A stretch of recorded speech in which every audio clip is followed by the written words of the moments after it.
सांगली महानगर मराठी न्यूजमध्ये आपलं स्वागत आहे। एनडीए पक्षाच्या नेत्यांची बैठक संपन्न।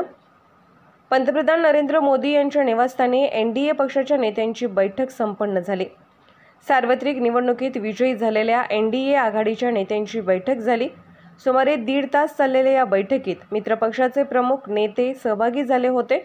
सरकार स्थापनेबाबत महत्त्वपूर्ण चर्चा झाली।